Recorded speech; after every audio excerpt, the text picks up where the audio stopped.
All right. Hi, everyone. Thank you so much for joining us tonight. My name is Crystal Harris. I am the Alumni Relations Manager and graduate from the class of 2015. I'd like to welcome you guys all to the Loyal Hearts Business Forum event tonight, Entrepreneurship for Millennials and Gen Z. A few housekeeping items before we begin. First, if you haven't already, make sure to drop your name and job in the chat box below. If you're an alum, feel free to include your class year. I'd also like to welcome any students from our Introduction to Entrepreneurship class. So feel free to include your interested college major. We encourage you guys to continue conversations after the event to continue building your networks. In addition, we'd love for this event to be a conversation, so don't be afraid to include a question or comment in the chat. We'll also be opening up at the end for any questions you guys have. And lastly, I want to give a quick shout out to our Loyal Hearts Business Forum committee for their ideas, helping find our panelists for this evening, and really their input for all of our events this year. So thank you guys so much. And I want to welcome back Jen Culhane as our moderator this evening. Jen is from the class of 2000 and is currently a senior client relationship specialist at Charles Schwab. And she's also the vice chairperson of our Alumni Association board. And with that, I will hand it over to you, Jen, to get started. Thank you, Crystal. So I know we have a great event in store for everyone. And before I introduce our three panelists, the first order of business, give me a thumbs up, make sure you guys can hear me. Perfect. See, it's going to be interactive. You guys thought you were just going to sit and pay attention, but we're getting involved. So like I said, three panelists tonight. I'll give a warm welcome to all the students in attendance from the Introduction to Entrepreneurship class we offer at St. Viator. Like Crystal said, I encourage you to be a sponge, soak up as much knowledge as you can tonight, be interactive, make sure you're asking plenty of questions. You guys have the opportunity to work with some incredible mentors in that class and your teams. So what better way to learn even more about entrepreneurship than from some of our very own alumni entrepreneurs. So first up, we have Dan Klein, who started Tiesta Tea in 2010. That's a bit of a tongue twister. As a senior finance major at the University of Illinois, with the mission of creating premium tea products that taste good and do good. So Tiesta Tea can be found in multiple areas of the grocery store nationwide, I believe, including produce, dairy, tea, and bulk food departments. And the company's products can be found in several thousand retail stores, including Costco, Kroger, and Target, and also on tiestatea.com, little plug for Dan there, as well as on Amazon. The company's been recognized by Forbes, BevNet, Crain's Chicago, and so many more publications and outlets. So CEO and co-founder of Tiesta Tea, Dan Klein from the class of 2006. Happy to have you here, Dan. Thanks for having me, guys. Really appreciate it. It's great to be back in the Viator community. Yeah, we're glad to have you. Next up, since graduating from the University of Illinois with a degree in sports management and public relations, Allie Reddig has worked hard making a name for herself and providing athlete relations services to hundreds of athletes and sports personalities over the last 10 years. Allie founded Relations in 2018 and provides lifestyle management services to professional athletes to help them stay organized and prepared off the field, so they can focus on their game and live their life the way they've always imagined when becoming a professional athlete. Allie resides in New Orleans with her fiance, Josh, and their adorable rescue dog, Pilot. They enjoy traveling for both business and pleasure, obviously. They're now eating their way through New Orleans, and I'm sure the food there is delicious. And they also have time to check on their cows. Seriously, they check on cows. Maybe Allie will give us a little insight on that a little later in the presentation. So president and founder of Allie Reddig Athlete Relations, Allie Reddig from our class of 2011. Thanks for joining us tonight. Thanks. Yeah. My best to talk about the Perfect, there will be questions. And then last up, after graduating from Marquette University with degrees in finance and entrepreneurship, Alex began his career at Accenture as a senior digital analyst, concentrating on all areas of application delivery. His work focused on functional requirement development, user stories, acceptance testings, and client-facing presentations. He gained a ton of industry experience working in the utilities and agriculture industries across Australia, Brazil, and the United States. He worked with the agile as well as the hybrid development methodologies, and he was now blending his passions for cooking and entertaining, creating Savor We. He also developed an industry first, Food Bites Insights, which he trademarked. He also enjoys other hobbies such as basketball, hockey, and also travels. So last but certainly not least, founder and CEO of Savor We, Alex Campbell from the class of 2010. Can't wait to talk to you more. Yeah, thank you. Thank you for having me. I appreciate it. Nice introduction on everyone. That was pretty good across the board. Thank you. I memorized all of that. I'm not reading that off. That's good. Quizlet or whatever the flashcards was everyone uses. Especially for Alex's credentials. My gosh, I couldn't pronounce half those words. Right. So thank you, all three of you. Thanks for being here. So we're going to jump right in. Dan, I'm going to start with you, if that's all right. So way back in 2010, you had this idea that's now grown into what Tiesta Tea is today, another tongue twister. Can you tell us how you got started and any business leaders you looked up to when you first started your company? Yeah, for sure. So I was thankful enough, to go to St. Viator. At the time, there were no entrepreneurship classes, I believe, but I was always interested in business. So studied finance at the University of Illinois. My junior year, I studied abroad, and I was studying in Italy, and my best friend was studying in Paris. And so we took a trip to Prague in the Czech Republic to just have fun, just enjoy a weekend. And in Prague, we noticed that there were all these tea houses, like similar to what you'd see with Starbucks here in the US, and came back to the States and said, this might be a business idea. So we applied it was like a incubator program that was pretty new at the time at the University of Illinois, got accepted. They gave us $30,000 in funding. They gave us office space. We stayed down in Champaign that summer. I graduated and did farmers markets and kind of just, hustled our way through those first couple months. In terms of people that inspired me, especially early on, one of our close mentors at the time, and still a guy I talk to occasionally, is Jimmy John Liato, the guy who started Jimmy John's Gourmet Sandwiches. And so he actually gave us a lot of ideas early on, and he helped us with our brand. At the time, we had a brand that had good concepts, but terrible branding and terrible logo and terrible everything else. Jimmy took a liking to what we were doing. He said, hey, I'll help you guys out for free. He brought in his design and marketing team and helped us develop our logo and our branding, our colors. If you've ever seen our product, it's very colorful. That's all Jimmy John helping us with that. And he was very inspiring because the guy, he's a controversial guy, to be honest with you. But he works his ass off. And I think there's a testament to that type of work ethic. And he really instilled that in us and really taught us that, hey guys, it's not going to be easy to start a business. So that's a little bit about the background. That's awesome. That's a great story.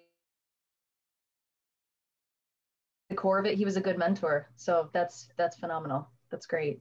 Allie, prior to starting your company, what gaps did you see within the sports industry that pushed you to take the leap as not only entrepreneur, but business owner? Yeah, so first and foremost, obviously the whole women in sports thing that's super popular, controversial in some ways topic right now. The biggest thing was just seeing how many or how few, I guess, lack of leadership positions were filled by women. There was a few, agents at the time. And when I started, I think there was, a handful at the most. And I knew that I wasn't going to do the agent thing. I didn't want to go to law school or do anything like that. So I really wanted to make sure that I was paving a way for women to really have a voice in an industry that was so male dominant. And the females that I had personally met in those leadership positions were, quite frankly, not helpful. They were very competitive, but in a selfish way, to be honest. And it was something that really bothered me because I'm, a big advocate on how can we lift other women up and how can we bring them with us, because their loss or their gain is not our loss, right? We can all win. So I was really focused on finding a way to make that, the center, the focus of what I was doing. And then working with athletes for so long before I started athlete relations, I was really able to get a very in-depth look at their lives and their personal life and their family life, and just see how much of a gap was from the personal side to their career. So I think a lot of people see athletes in general as kind of puppets or people that they just watch on TV. And there's such a big gap between them and that personal life that they have off the field. Mm-hmm. And there was just a way for me to kind of go in and say, you know what, these are still people. They have real feelings. They have real needs.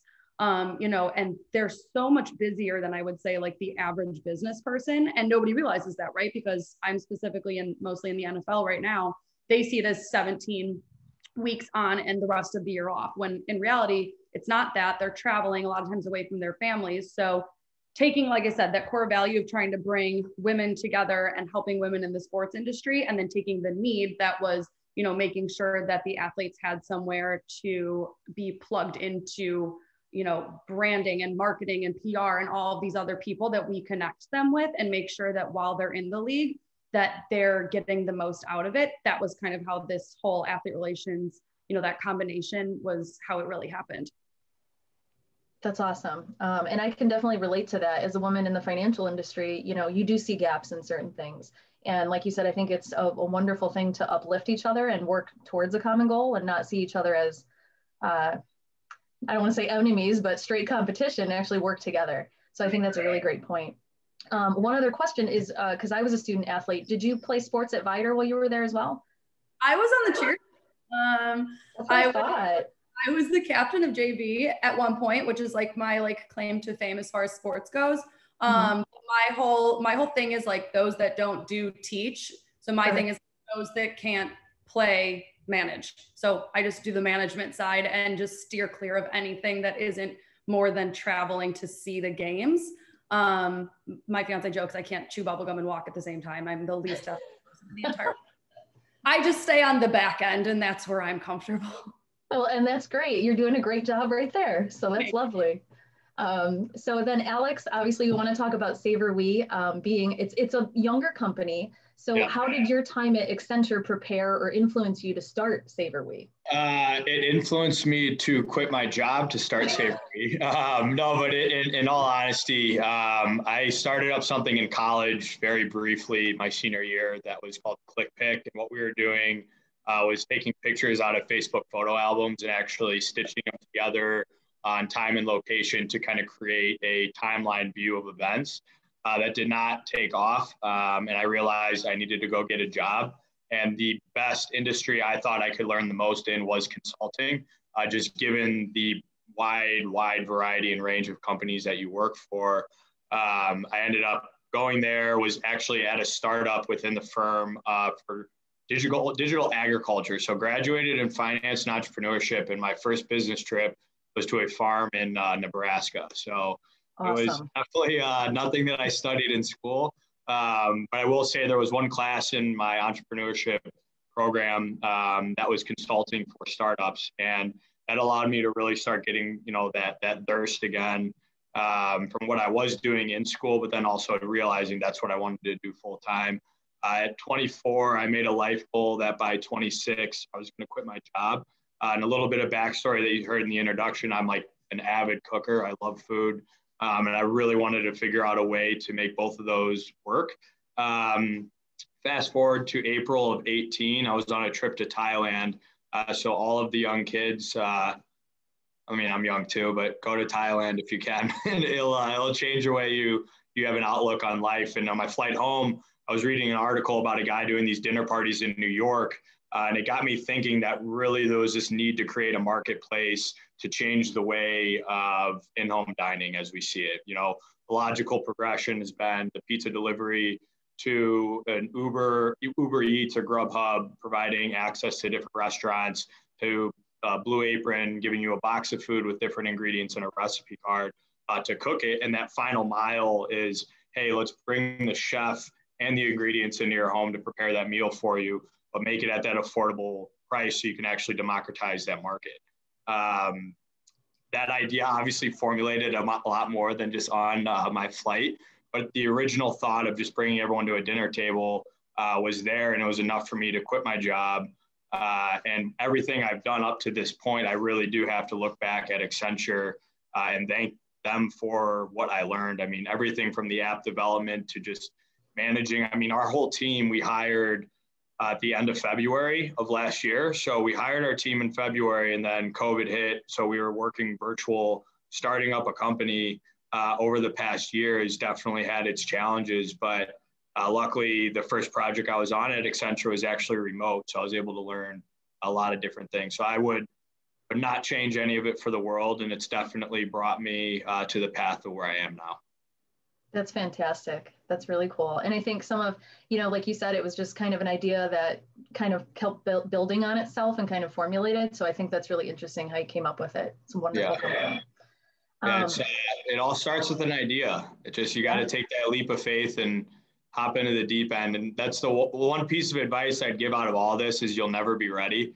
I've had mentors tell me that, and people I've talked to is you're literally never going to be ready to launch a product, to do anything. It just never happens. And the moment you wait till you're ready, you're dead. So you don't really have an option. That's so true. Just like anything else in life, you don't want to wait till the last minute. And I think that's something else you're kind of touching on too, that'll be important. We'll talk about a little later is kind of along those lines of being ready and knowing when to pull the trigger and, when to do things, kind of mental health. Like, do you feel prepared? Do you have the support? I think the three of us can offer a lot of opinions on mental health in the startup world. It's definitely a good topic. Yeah. We'll dig into that a little further down our time today. But thank you so much for sharing that part of your story. Yeah. So Dan, I'm going to bounce back to you. As a business owner, I know it's sometimes really hard to delegate and let go of some things as your business grows, let that control go a little bit. So what do you enjoy more? Did you enjoy the starting a business process, or do you enjoy it more now that you're running it? It's a great question, honestly. I think the one thing I do enjoy tremendously is creating. I'm pretty involved still with our new product development, which allows me to kind of have that creative effort and that creative flow that I need as an entrepreneur. That being said, I don't miss the days of having to do all the demos at the stores or having to pack tea when people are out and things like that. So, delegation, it was a big struggle for me. I'm a little bit of a perfectionist, and I've always struggled with that over the years. And so I really made a conscious effort about 5 years ago to try and change that. And it all started with me delegating and trusting people within my company. And ever since I did that, everything that I started delegating, I realized that it was all fine. Like everything was going to be okay. And I hired these people, or we hired them as a company and trusted them to do the job that we asked them to do. They might not do it the same way that you would, but I do enjoy managing now, and I enjoy, being a team leader and rallying the team around. My business partner is a huge culture guy, way better than I am at it. But I like being the rock, and that's, I think, how some people think of me in the company, and I think it's really important being in this role to be that rock, around everyone else when there's chaos flowing and you're growing and there's just lots of crazy things going on. Yeah. No, that's understandable. Do you feel that, like, because I'm probably the same way. I tend to try and be a perfectionist, and I like having that control and knowing, if I do it, I know it'll get done right. Did you feel that it was less stressful, kind of letting that go a little bit? How long did that process take to kind of balance between, okay, I know I'm giving it away, to, okay, now it's running smooth? I mean, it's been kind of a multiple year battle for me, I would say. But once I was able to delegate some of the things that were a little bit more mundane, I used to be really, really involved in all of our accounting. Now I'm involved in some of our accounting. And then, as people took those things off my shoulders, what I realized is I could focus on the things that I did best.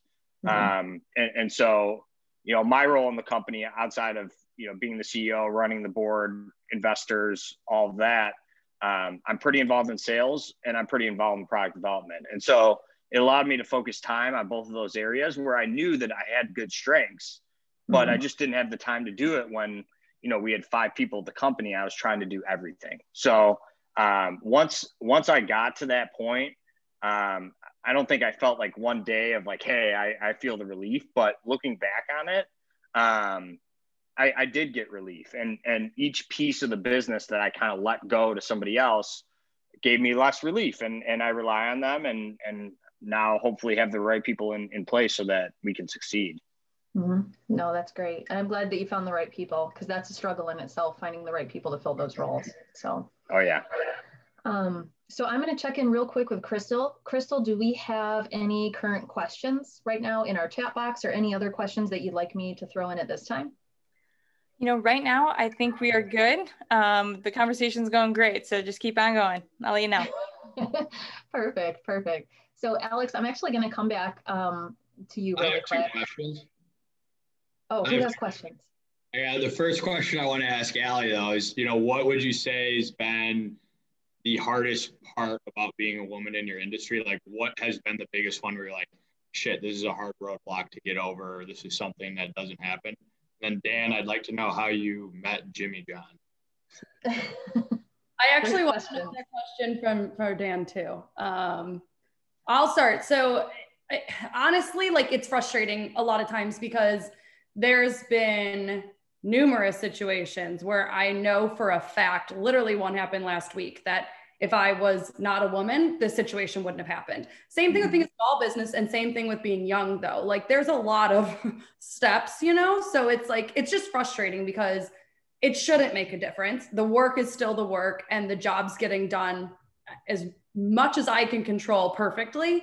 So the fact is, like, the situations, like, I can remember one, I was at Super Bowl, and the physicality of it, I'm very short, I'm 5'3". So like, I'm down here, I was with one of my Broncos clients. He's literally 6'3", like a ginormous human being. His agent was there, his marketing guy was there, and literally all of them were in the league at one point. So I'm down here, these people are up here. He had said something that he asked me to take care of. We were literally at Super Bowl, like, standing there. And his agent's like, don't worry about it, we'll just do it. Like, it was my job, that's what he pays me for. And like, his agent, and like, I don't know if his agent was just trying to be nice and be like, don't worry about it, I know it's a stressful week. I would have to say, based on the person that his agent was at the time, it was not a nice thing. It's just like the opinion that all of us in the room got from it. And it's just situations like that where it's just like, again, there was a lot of things, like, I just got completely overlooked. And like, luckily my client, who is one of the best people, super supportive, was like, nope, that's her job, we've got it, like, we're good, and like, stood up for me. But it's like, those times where I'm there, like, I'll say something and be like, I can handle this. This is my job. Like, don't worry about it. And I know that my clients will, if I'm not there, like, they're going to stand up for me, and they're going to like protect what we're working on. But it is frustrating. And like I said, it's like, I've almost got like 3 things, being a small business. So we don't have like credibility like these large agencies have. I'm younger, so I have like 10 years in the industry, whereas some of these guys have 30. And then it's being a woman. It really is. And it's hard, because you're in a room with, you know, 5, 10, 20 men, and you're trying to prove a point, and you know that they're making comments, you know that they're saying, oh, we can't talk about this because she's here. And it's like, you're preventing me from getting my job done. And that's frustrating. Like, I can hold my own. I'm not going to be, you know, you don't have to sugarcoat things because I'm here. But at the same time, like, I'm not going to sugarcoat things for you. Like, let's just talk business like we normally would. So it's definitely frustrating. It's definitely something that, like I said, I literally had a situation last week that I had to deal with. And I just call it out now. I'm literally like, you know, this wouldn't happen X, Y, and Z. So let's just acknowledge that and treat it as if, you know, you were talking to a guy, and see if the situation goes differently. Yeah. Yeah, I think that's a very, you know, you talk about being younger, but I think that's a very mature response. I think it is important that you call those things out, because that's just an educational moment for anybody in the room. And it also shows where you stand. And I think that's really impressive. You know, you command the respect that you deserve for doing everything that you have been doing. So exactly. Yeah, phenomenal question. You're gonna get like walked all over. You just have to keep holding your own, and it's gonna happen time and time again. But you know, and there's a way to do it professionally. There's a way to do it so you're not being rude or coming across as, you know, arrogant. It's just matter of fact. And like, it's almost like this, like, and we've talked about the mental health thing later, but like this imposter syndrome of like, you have those checks then where you're like, wait, do I belong here? Like, am I doing the job or anything like that? And it's like, it's almost like that side of it is the worst part, right? Because you start questioning yourself, and it's like, I mean, again, talking about the mental health thing later, but like, I literally talked to my therapist about it, and she'll be like, nope, you got to remind yourself, like little reminders of being like, nope, this is on them, not on you. So you just have to hold that line and just make sure that you know what you're doing. Yeah. No, I'm incredibly proud of you. That was a phenomenal answer to a really great question, Alex. And then to Alex, you had a follow up on the Jimmy Johns too? Yeah, how'd you meet him, Dan? I gotta understand this. It's a pretty funny story. So at U of I, we were in the incubator. They would have us pitch to investors. And so they wouldn't tell you who would be in the room. And sure enough, one day we get in there, Jimmy John's sitting at the table. It's like five investors, Jimmy John, and then they cycle in the portfolio companies. And so we pitched. He gave us his business card, didn't think anything of it. We were, 21, 22 years old. We were pretty excited to meet Jimmy. So we went out and celebrated a little bit. And the next morning we woke up 7 a.m. We had a call, voicemail from Jimmy John. And so we called him back and he's like, "Hey guys, I'm on my jet." His headquarters is in Champaign. He's like, "I'm on my jet coming back from New York. Meet me in my office in an hour." And we're like, and at the time we didn't even have a car. I think we had somebody drive us. And we went into his office and he yelled / gave us advice for about a half hour. And it was an interesting experience. But, it was an experience that actually, one thing kind of to build on what Allie said, it was one thing that taught me never to be scared of people. Because we were super intimidated when we met him. And we were barely 3 months in business. But it always taught me after that point, it's like there's no one that you can't stand in front of the table and talk to, right? It could be anyone. It could be Tim Cook. It could be Elon Musk. It doesn't matter who it is. My philosophy is that if you could talk business with somebody, you could talk business with somebody. And you should be proud to be there and they should respect you. And so ever since that day, I've kind of taken that approach, and I feel like it's done me a lot of good because a lot of people shy away from big names and Allie, I'm sure you deal with a ton of big names. And it's when you don't think of them as a big name, that's when you can be successful and they be yourself. And that's what people want to see in you. And that's ultimately what helps you grow as a person and as a business owner, I think. Right. Mm-hmm. Yeah, great answer. Thank you for sharing that. So there's a couple more questions I'm going to ask. So we're going to try and get back on track. Dan, and as Dan had mentioned, running a business is expensive and there was a lot of work behind the scenes. So Alex, I actually have a question for you. Where did you seek opportunities for funding and what social and digital platforms did you utilize for growth and investments? Yeah, that's a really good question, especially because we are in the fundraising process right now. Mm-hmm. Initially, when I started the company, I did kind of a friends and family round. A lot of what I've been seeking through that is just networking. Like, I cannot stress enough, and it echoes to Dan's point, like there is no one you cannot be afraid to get in front of anyone. Like, for example, what I was telling Allie and everyone earlier, like I just got a meeting with a really big name in the food industry, if not probably the biggest one right now. And like my mentor was like, "Hey, he's going to respond like this way." And like to a T, he responded in this email right back like that. And I'm just like, okay. And he's like, just play along, but like, make sure you're just to the point in yourself. Like, don't give him the bullshit spiel and like all this stuff. Just like be true and authentic. And, continuing on with Dan's like echoing is like, at the moment you do that is really the moment you set yourself apart from anyone, even if the idea is not fully developed, but you can go in and have the confidence to stare in someone and look them in the eyes and go, "Hey, I'm here, I'm doing this. I might not have all the answers right now, but I know where this can go." People will help you. And I've noticed that a lot through just the networking for investors. Like, I met with someone who was like, "Hey, we're not interested in this. You're still too early on, but you know what? We really like your charisma and like what you're doing. Here's so-and-so, and we're going to make this connection for you." And it's really all just a connections game. Like, there's the saying, it's like, it's not what you know, it's who you know. I mean, there's a lot you need to know, but it really, really is who you end up, rubbing shoulders with and shaking hands with that ultimately play in your success story later down the road. So for me, it's just networking. I mean, right now I'm sending probably 30 cold emails a day, just like, "Hey, take a look at my company. Like, we could use some money." And a majority of the time you don't get a respond back. And sometimes you get a response back being like, this business will never work. I don't know why you're doing this. And it's, you know, their job to say that, but that's the cold hard reality of it is no matter what anyone tells me, like, I know this is going to work. So you could literally, like, you have to kill me to get me to believe that, okay, this isn't going to be a good idea. Now, there's a stubbornness there. There's also a bit of an ego draw there, but there's also a reality that if there is the writing on the wall, obviously you make the correct decision and move forward on to bigger and better things.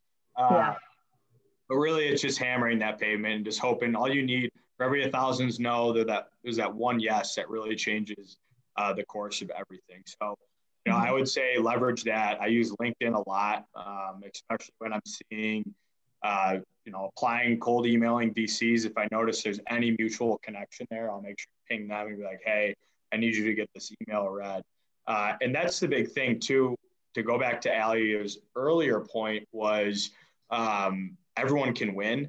Like really everyone is there to help you. Like I came into this being like, man, you can't tell your idea to people. They're going to steal your idea. People have so much other shit to worry about than steal their idea. They have their own company they have to run. Like, no one's going to Zuckerberg you or do whatever. Like, share your thoughts and ideas with people because ultimately it only helps you. And then it also helps you just perfect your pitch. The more and more you talk about what you're doing, the more confident you sound in front of when you get to those big names. So I exercise that on everyone, talk to everyone, pick up the phone, meet with people, get coffee, do all that stuff. LinkedIn would be the biggest social platform I use in terms of the networking for that and finding the fundraising. So. Awesome. Yeah, I think that's a great point too about practicing your pitch. I think that's probably one of the most important things. Yeah. Even in my industry, I practice a lot with my cat. Not helpful because he doesn't give a lot of feedback. But at least I'm practicing it out loud, you know, like I'm still doing it. So, yeah. So that tells you a little about my life too. Moving on, Allie. So the world is slowly bringing back sports and entertainment opportunities. Do you think now is the right time for someone to start a business in sports or entertainment? Is there ever a right time to business in sports and entertainment? The answer is no. Honestly, it's such an ever-changing industry. I mean, if you look at where we were even a few years ago and how much, I mean, in the last year alone with everything going on, how much like the digital space in sports and all of that has changed. I mean, again, there's like Alex was saying earlier and Dana touched on, you know, there's no perfect time to start a business in anything. I think that sports though, in general, is one of those industries that you kind of pave your own way regardless. Like even if you get a position that was already filled by somebody else and you're taking their, you know, they get promoted or whatever, you're still going to make your own spin on it. You're going to bring your own, you know, I guess like flavor to it kind of, you're going to make your own way with it. So it's definitely growing. And I would say it's more open to get into now than it was before. But at the same time, like, people are being really picky at the same time. You know, they're wanting to hire people that are, you know, the right fit for these jobs. It's not an industry that you can just like hope for the best. Like a million times over, you're going to hear no in response to a job inquiry. But you know, that one yes is going to be most likely a perfect fit. So it's definitely something that you have to, you know, play around with the timing. And, you know, I got lucky and got a job in sports right out of college, but truthfully, that's like unheard of. It's something that you have to, you know, keep networking. And again, I utilize LinkedIn a lot, like Alex said, like make connections like that. And you will find the right time to get into it. And you'll find the right job and grow from there. But you know, it really is just a waiting game sometimes for sure. Yeah, no, that makes sense. One of the questions we had from our audience, they were asking Allie, maybe what other opportunities you've seen in sports that are on the rise, and maybe not even in entrepreneurship, but in general that you feel, you know, you could share with us. Yeah, definitely the social aspect. Every team I know that I work with, their social team, I mean, in the last few years alone have grown so substantially. It used to be, I mean, if you would have talked to them like 10 years ago, it was like maybe one person and it was like maybe a little bit of digital content. Now you've got, you know, creators, you've got, you know, the marketing side of it, you've got the actual people that are posting and doing the management side of it. Like it's large teams for social media. And I would say that's probably the biggest growth that I've seen, at least over the last few years. But again, just like, grassroots marketing and everything on that end as well. Those type of campaigns and that whole space is substantially grown since I've been in the industry. And that's not to say that you can't work for agencies and do that. You can't work for a team and do that. There's all different avenues. And I think, when I was in, high school and college, and I was thinking about working in sports, the first thing you go to is like, for a woman, at least, like Erin Andrews. Okay, I'm gonna go be a reporter. Like, that's not my like sweet spot at all. Like, I don't want to be on camera. I don't want to talk about things. I'm very much a behind the scenes person. So for me, it was kind of a trial and error at first, like just figuring out, like I started in marketing and PR, and I got my certificate from U of I in PR, and I've literally not worked a day in PR as far as a paid job. It was just the second I started doing it as my graduate internship, I was like, can't do it, not into it. Space for me, for sure. Growing, I ended up kind of shifting into client relations, and then, grew from there. And it happened accidentally, honestly. And that's obviously where I figured that I was good at it. And I wanted to kind of pave my way in that sector. Because at the time I started athlete relations, there were no strictly lifestyle management agencies. There were certain agencies that had a lifestyle manager or a client relations manager or something in that space. But, there are times too where you can kind of, like I said, pave your own way and make that, your own unique twist on something. And that's obviously what I did with athlete relations. So it's definitely something that you'll figure out what you're good at when you start, and it might be what you start with, and you might grow in that space, or you can realize, like I did, hey, I don't like this at all. It's not where I want to be. Here's where I do want to be, and shift into that space. And that might happen 10 times. You just are going to have to keep rolling with it. Yeah. And I think you bring up a great point too, is that, you a lot of times now, and it seems like the younger generations, even my own generation, you go to school for one thing, and it's not like it was, years ago where you were in the same career for 30 years. You find out what you're good at as you go along. And again, like Alex and Dan kind of both said, it's the people it's not always what but who So all of those things can change, week to week, month to month, year to year, and you can find your path that way too. So.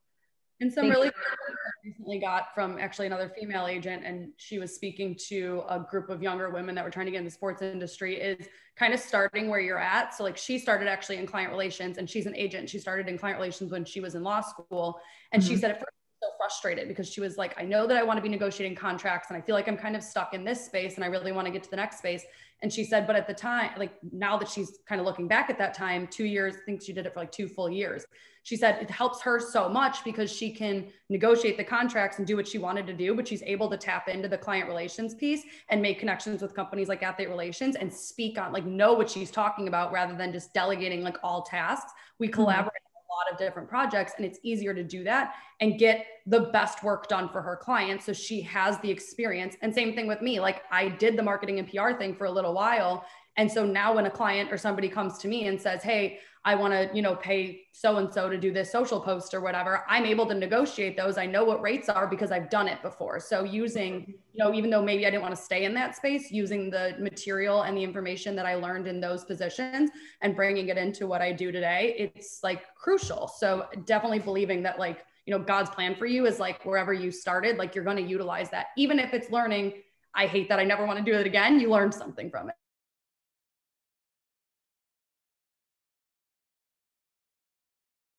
Audience, and it was a question that I had on my list too. But when someone's starting out, there's some important questions that you kind of have to ask yourselves before acting on an idea, and obviously some big obstacles when you start your journey. So the question asked was, what was the biggest obstacle you faced when you were starting your business? And I'm going to start with Dan. Oh man, I know I tough put question. you guys on the spot. I don't. No, I mean, there were so many obstacles. I mean, I think one obstacle for us was I came from middle class background. My business partner, same thing. We didn't have family money to really chip into the business. Our dads put in a little bit of money, but not much. And, so I think funding was definitely a challenge for us early on, especially with how ambitious we were in the early years. We're trying to get kind of up to speed. The other thing was we were entering an industry, especially in our first couple of years, our primary focus was grocery stores. And grocery stores, it's like an age-old industry. I mean, you talk about, I don't know if there's any grocery people on the call, but it's an old industry. It's been around forever, since the 1900s. And it's very, there's a lot of older people that work in that industry. It's very male dominant. And it's an industry that didn't always look at, a bunch of 23-year-olds and say, hey, you guys have it. You guys have what it takes to make it work. And so, I felt like there was a big learning curve for us where even just the lingo of our industry, we didn't know any of that. And so what we tried to do was just surround ourselves with people that knew that industry. Lots of mentors. I mean, I talked about Jimmy John, but there have been so many mentors, advisors, people that I trust, with my life that have given us, little tidbits here and there that we could take with us. And that's really how we got through it. But I mean, those are two of the biggest challenges, hiring people when you don't have money to hire them, especially when you want people that are talented or motivated. We had to, of course, offer options and things like that to incentivize, good employees to come on in the early years and not only that, but believe in us and believe in the business and understand that, hey, you might not make market salary for a little while, but if things go well, you can not only make a great salary, but you're going to also make a great career around that. So those are a few of them, but there's so many. Yeah. I'm sure the list is endless. Alex, what would you say was the biggest obstacle when you started the business?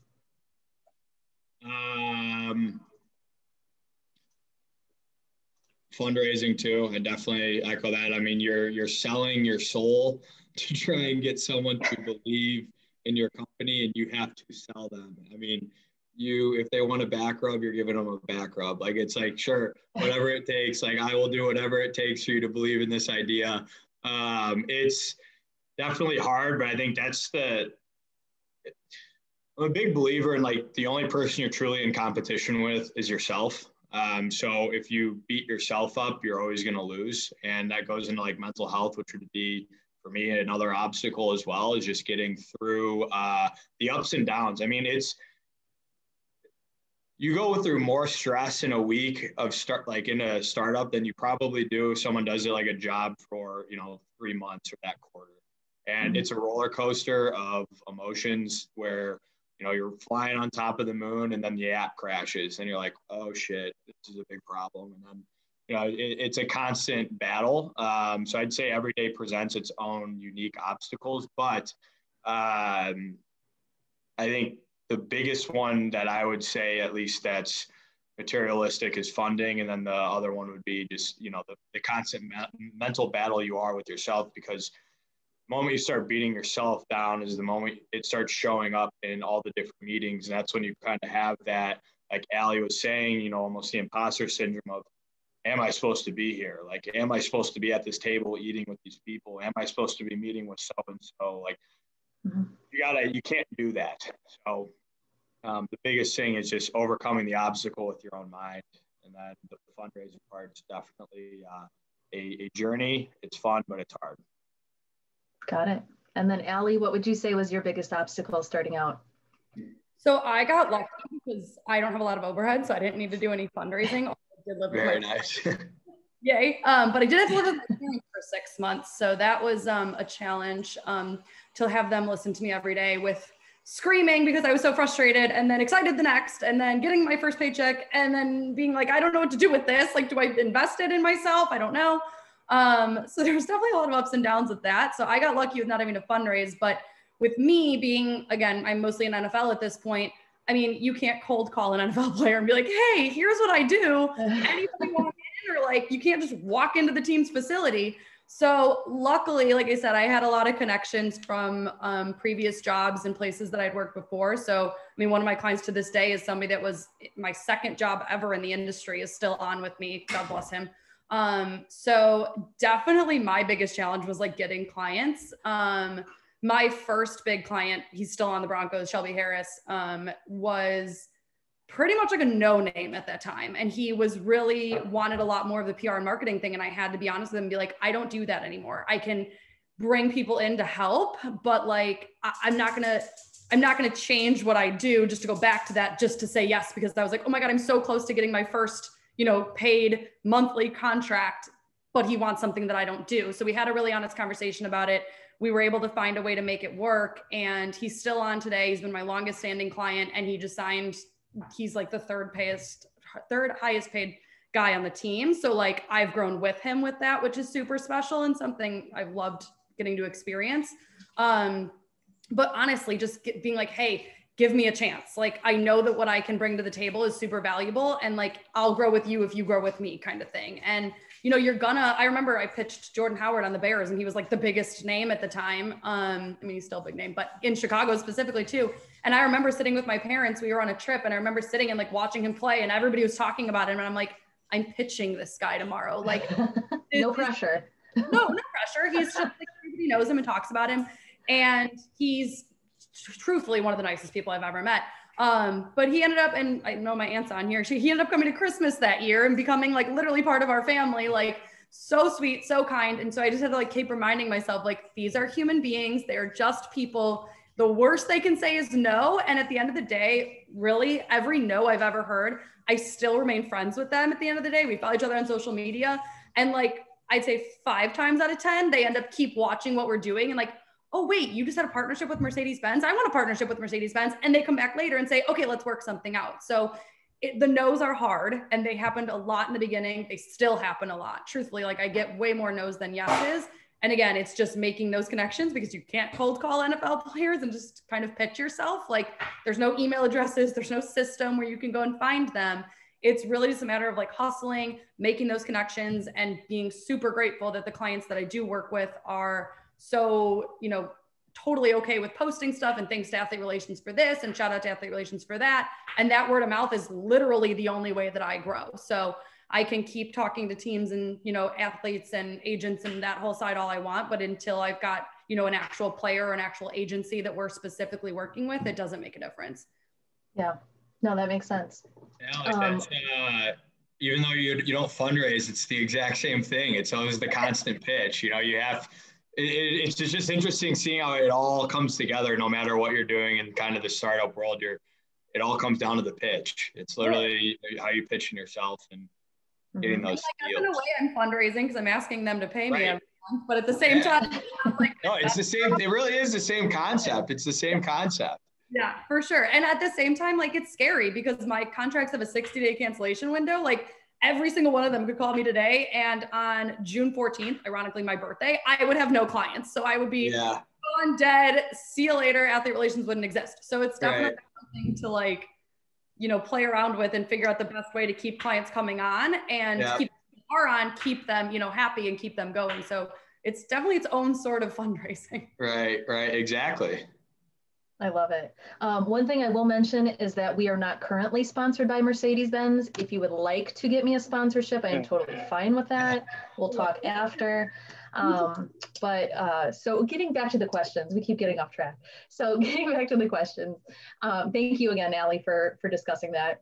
So we keep circling back to mental health.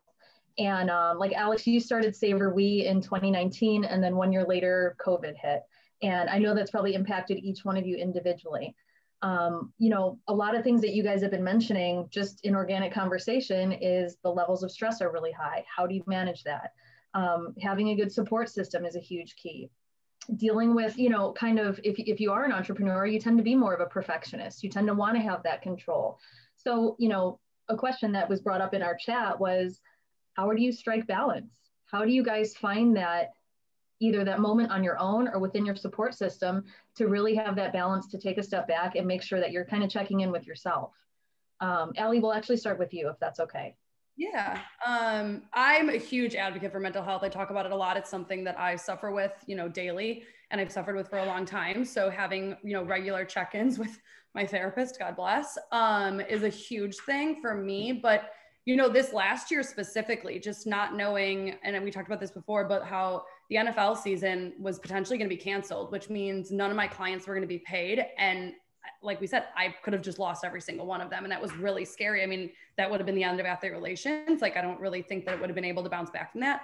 Luckily, we didn't lose any clients because of COVID. They were honestly leaning into us more like, hey, I need help finding places to give back. I want to donate money. I want to donate meals. I want to do something like that. Or I don't know how to navigate this new normal. I need your help. Like, I don't know where to turn. So, we got to be busy with that. But there was a lot going on in the world. People were scared. People were like family members were dying or ending up really sick and in the hospital. We had the Black Lives Matter movement happening. We had a lot of different things, in the world that were happening all at once. And my clients are also, a lot of them are very passionate about mental health. And so honestly, for me, just checking in on them and being like, hey, I saw this happen today. Are you okay? And still to this day, you have to do that. And they do the same for me, honestly. And it's like, you become family with these people to the point where it's like, this is so much more. And every single one of them I've had a conversation with, it becomes so much more than just a business relationship. When you're in a position like mine, where I'm close with their family, I'm close with their kids, I'm close with everybody in their circle. It's definitely something that, you just have to check in with each other. I think the other thing is I don't have a typical 9 to 5, like it's 7 o'clock and I'll probably get at least 2 more calls tonight, but I didn't really start anything today until like noon. Just all my guys were sleeping. So it is nice to have a little bit of balance. So like my mornings usually are like my time for myself, and, we'll go take the dog on a walk or something and make sure that I'm having that like space to, be free from just being attached to my phone or my computer. But with certain seasons, obviously with the draft coming up and then getting them ready for, the preseason and things like that, I've definitely got ebbs and flows. Over the summer specifically, I get a lot of, downtime. So my schedule kind of revolves around the NFL schedule of when they're busy, I'm busy. And then when they're not, I'm kind of a little bit not. So mine is definitely more seasonal rather than like a typical like 9 to 5 and weekends. And we travel to games every season. So I'm kind of all over the place for a while. And then, like I said, I do get that downtime. So it's just really important to give yourself that. And, if you are struggling, to reach out to somebody, reach out to a therapist, reach out to a friend, reach out to somebody that you trust, and have those vulnerable conversations. Like, I'm not okay today. I'm really struggling. I'm having a hard time. And at the end of the day, like, and we can all attest to this, like, our job is not our identity. I saw somebody posted that on Twitter today. We have a life outside of that, and making sure that you give yourself that life so that you're not fully immersed in a job that is just going to drain you, because you can't do your job anyway when you're in that state. You're not going to be your best self, and just, taking time to make sure that you're having that mental check-in is super important. Mm-hmm. Yeah, absolutely. One thing, Alex, I know we talked about with mental health, and you had said sometimes it's difficult, there's a lot of time maybe where you're on your own, or maybe even in your own thoughts of like racing, what kind of ideas do I have? So tell me a little bit about what you would say would be, specific mental health type struggles maybe you had, or things you'd want, our listeners and our viewers to know. Yeah. Well, full transparency, the past 2 weeks have been battling a bunch of panic attacks. So I actually had a terrible one on a flight home on Sunday, where it's like all the stress that happens, even though like I'm really good at compartmentalizing it, but that's like not what you're supposed to do, because it ends up manifesting in different ways. Right. Like Allie touched on her therapist. I see a therapist weekly. I just need to have that outlet to be able to talk to someone. And like Allie also mentioned, like mental health is very, very big for me. At where our office space is, it's at 1871, which is kind of like an entrepreneurial hub in Chicago.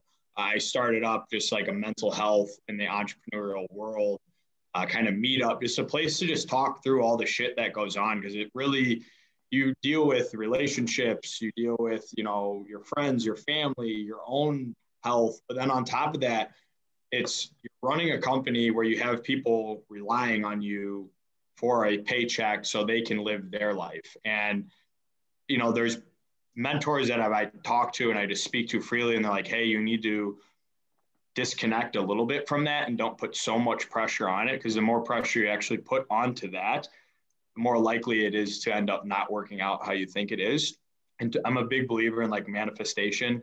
I believe that you really can manifest anything that ends up happening in your life, but that goes for both the good and the bad.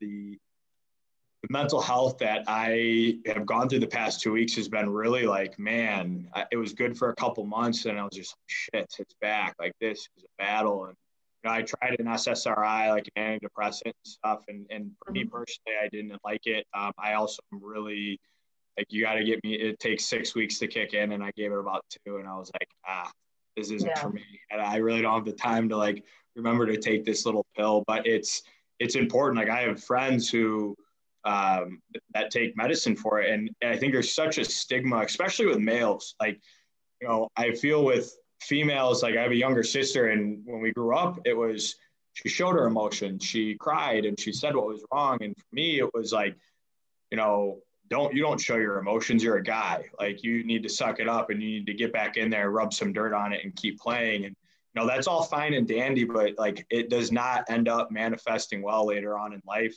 And I realized the other part too is vulnerability is a strength. Like, whether people believe it or not, like, you talk to some of the, most influential people out there, they're very vulnerable with like what their day-to-day is and how they feel and what's going on in their mind.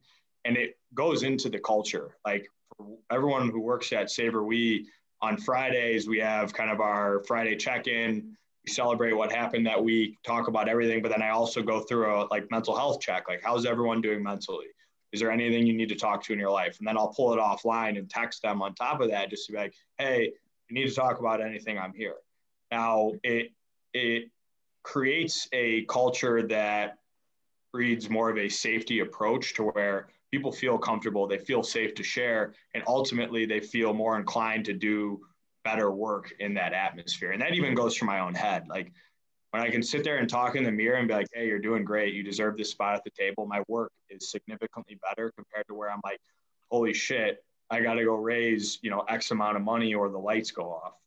Because then I start focusing on that, and then it starts manifesting, and my triggers start going, and then I'm like, I leave, I just go. But in terms of striking balance, I'm very stubborn with like workout schedules. So like, my mornings are my time.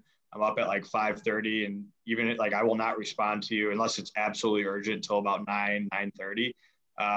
Now, if it's like work urgent, obviously I'll hop on there, but I need that time to meditate, to focus on myself, to really be there.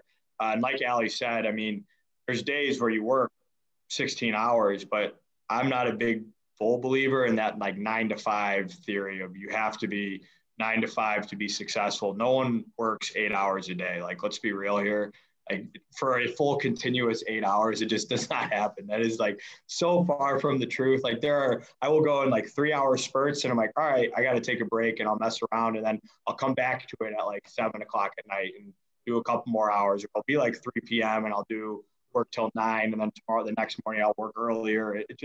That's how you strike the balance with yourself. And that's one of the pros of being able to, kind of be your own boss. Now, you still answer to the board, but luckily those meetings are not daily. So,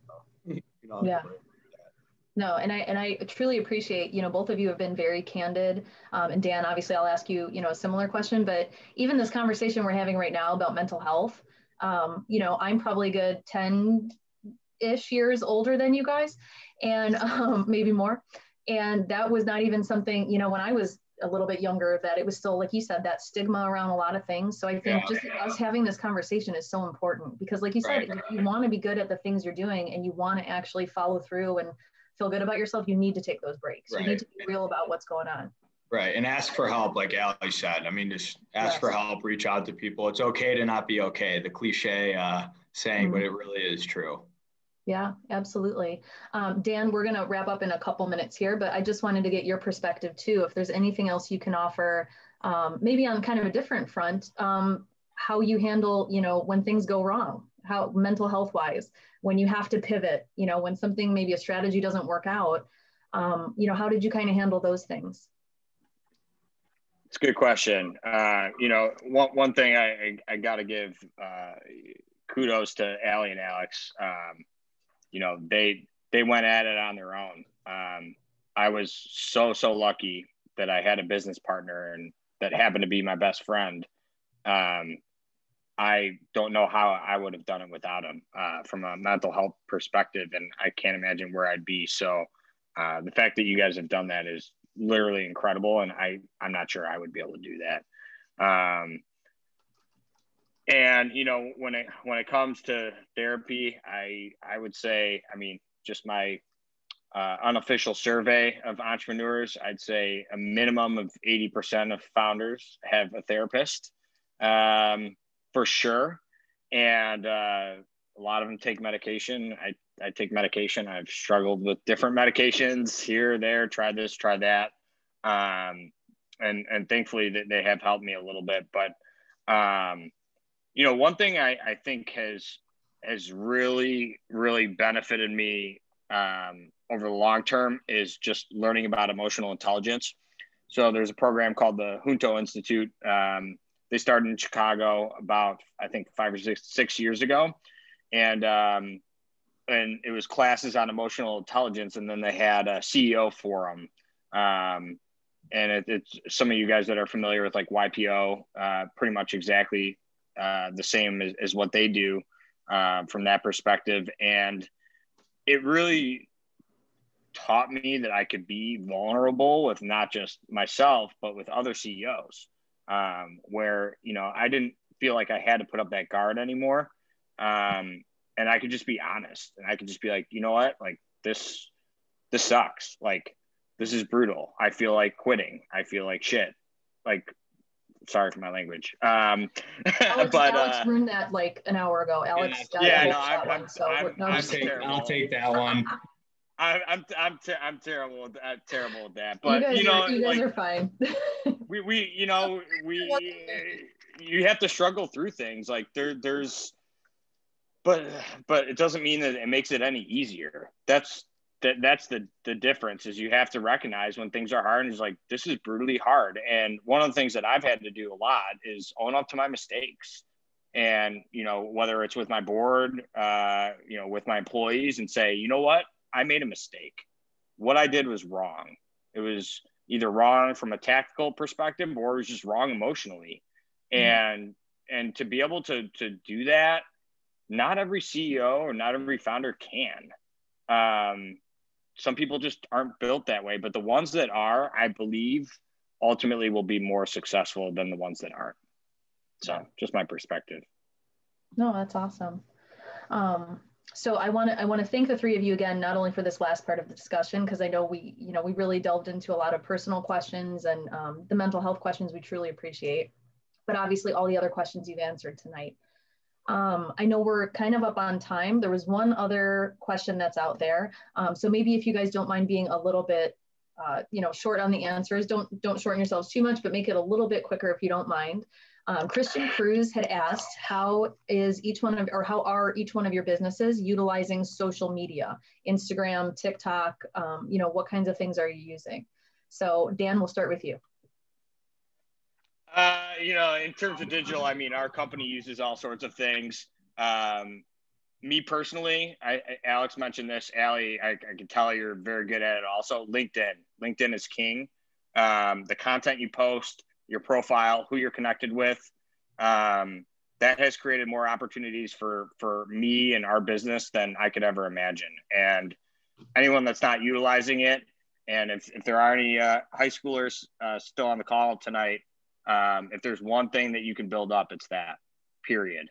And it really does matter. And those connections matter. And that's how you can get to the next connection that might change your life. So I would say definitely LinkedIn. Mm-hmm. Alex, go ahead.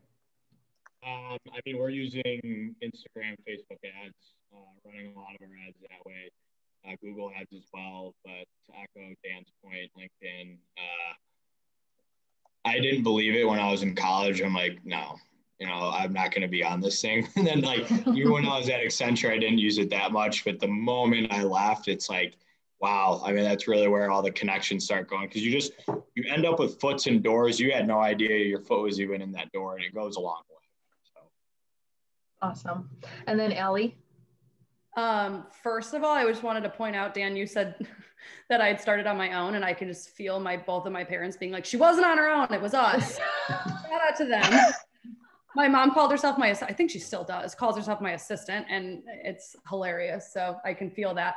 But to answer the social media question, obviously mirroring both of your LinkedIn situation, but honestly, Instagram too. Like, we post all kinds of stuff on Athlete Relations about, personal stuff about our guys that they send us and let us, and kids and fun things that they get to do. And obviously with their approval. And, it's a vulnerable space. Like, one of our clients just bought that Mercedes, and he said it was his dream car. And he's like, I cried when I got this, like, to see what I came from and see where I'm going. So to, have that vulnerability on like platforms like Instagram. And Dan and I talked about this the other day on our, intro call. I saw that he had been working with Julie Ertz, who I'm friends with her agent. And that's a way to, maybe we'll do business later. Or Alex talking about, obviously bringing chefs in. One of our clients loves bringing personal chefs in. And that's something that maybe we can do later too.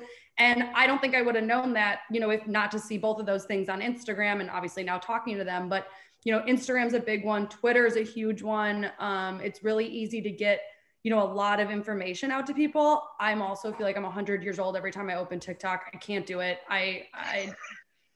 It's a lost cause for me. I maybe my intern that I'm in the process of interviewing, maybe they'll be able to teach me something, but I can't do it. I have to like draw the line somewhere without looking like I'm like 95 years old trying to open this thing and be like, it's a video of me. Absolutely not, turn it off. Like, I don't want any part of this. So I stick to the basics.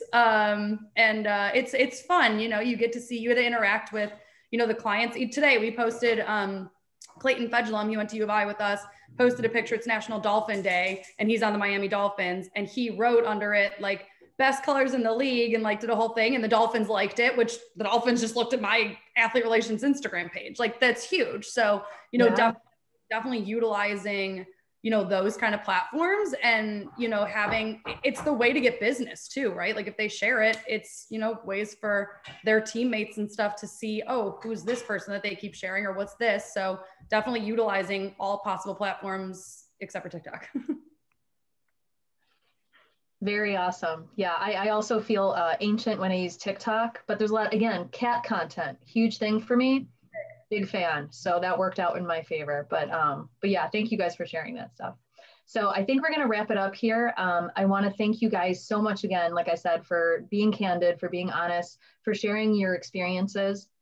And, Jen, can I interrupt? This is Jim Bristol. Hey, Mr. Bristol, go ahead. Or Jim, sorry.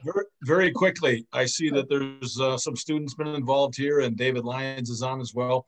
We've had a great launch of our Incubator EDU program at St. Viator. It's grown each year. And if I can ask in some way, shape, or form, whatever you can do is great stories, great experiences. If you can be involved in some way with the program, the students somebody said use their sponge term, but yeah, they're like sponges. They love to hear about ideas, how you got to where you are. We have a nice group of mentors that are currently involved. Well, we need more. We always need more. We need people that can be involved and much closer to their age than my age. And it would be helpful if you or anyone you know that has been involved with launching a company, any way, shape, or form, get involved with the program. David Lyons would be happy to talk with you about how to do that, as well as Crystal Harris. She can put you in touch. But great stories. I was on the other side, in the PE side, funding early stage companies like yours. So I was the asshole on the other end. So it's the experiences that you are having are the kinds of things that these young minds need to know, and help them develop their ideas and become successful entrepreneurs in the future. So to whatever degree you can, please be involved. If I can just interject really quick, I teach in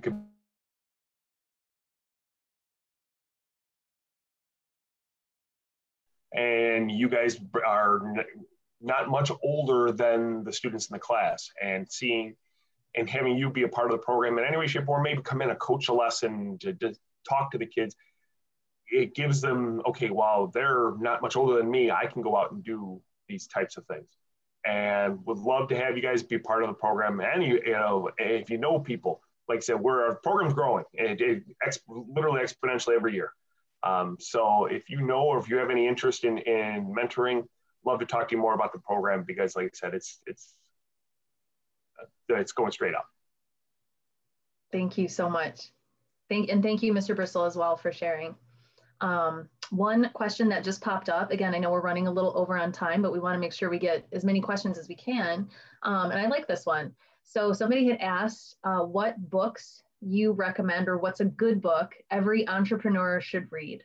And it can be audible. You don't have to actually read it. You can listen to it if you want. But real quick, Allie, we'll start with you. Honestly, I do a lot more podcasts than reading. I don't have a ton of time to like sit down and read, unfortunately. And most of mine are sports focused, but there's a few that, focus a lot for me personally on the mental side of being a woman in sports. So those are mostly the ones that I listen to, just to, know where those support come in. Goal Sports is a big one. They have a big podcast. There's one she's actually Chicago based. And mine are, like I said, mostly on the sports side. So it's maybe a little bit more specific, but there is obviously all of like the main sports one, like Barstool and all of that, which is definitely not inspirational, but always good to get information from them. But there are some that are more focused on the business side. And then there's a few that are specifically focused on mental health that if you search them in the App Store, they all come up, but I can write them out later. But that are really big on, entrepreneur side of the mental health thing. And they do give tips on like those check-ins and how to deal with, those triggers and stuff like Alex was talking about. So those are mostly what I focus on. But there are a few that, like I said, are focused on like the women's side and sports and business in general that I think are really helpful for any girls that are, really interested in any of the male dominant industries, whether it be sports or finance or something like that. And hearing other women's perspective, I think is super important too. Love it. Alex? There's the class, which is like the Lean Startup. I just think that's always just a good book to read in general. But my favorite one is just for anyone who wants to dream, The Alchemist. That book I read probably once or twice a year, just because it always just continues to feed that like inner spirit of like, hey, this is your journey. You can control this journey and ultimately end up being the alchemist of your destiny. A couple other ones is 0 to 1. That's a pretty good one, Peter Thiel's book. And then The Subtle Art of Not Giving, the rest of it. But that's I am reading that right now. It's actually a good book. It's actually honestly, those books they're good. Like the people are knock the self-help books, but you reading and listening to podcasts of people that are smarter than you and can obviously like articulate a lot better. It just helps you absorb it. You're always a sponge. To Jim's point, even if the kids are sponges, I'm a sponge. We're all sponges going through the journey of life. So those are a couple good books. And then any Malcolm Gladwell books, just good to read in general. Awesome. Dan, really quick, because we're going to cut off here in about 2 minutes. I think we're going to shut down. So Dan, do you have any recommendations? Yeah, Bag the Elephant for Sales, How to Win Friends and Influence People, and then rest in peace, Delivering Happiness. Those are good too. Yeah, those are all good ones.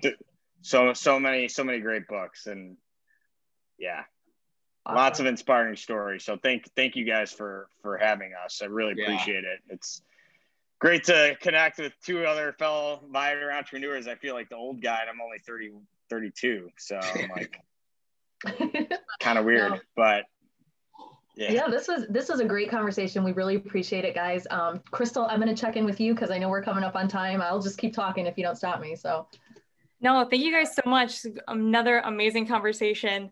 I just wanted to let everyone know before you go, thank you guys again for joining. I hope you guys got a lot out of this. I know that our panelists love to talk and share their ideas, so continue those conversations. I will be sending a post-event email out to you guys with upcoming events, opportunities, and a survey for tonight's event. We want to make these the best for moving forward for our alumni and friends, so stay tuned for that. Other than that, if you guys have any other questions, email alumni@stviator.com. If you have any questions for the panelists, I'm happy to share them with them so they can respond to you guys. But other than that, have a great night, stay safe, stay healthy, and we look forward to seeing you guys at our Crystal, if I can interject one thing, we have our final pitch, which is our Shark Tank, our pitch night for Incubator on May 5th. We're working on the logistics of having people in the building. but we'll definitely have a Zoom link up for it. So if you can't make it in, we'd love you to watch it and see what our student groups have come up with for the year. So just keep that in mind. May 5th, we're thinking around 6 o'clock so kids can get done with their sports and activities. So just keep that in mind. But I just want to inject that to everybody so that, keep the date free. Perfect. Awesome. Thank you so much, Dave. And thank you so much, everyone. Have a good night. Good night. Bye, guys. Thank you.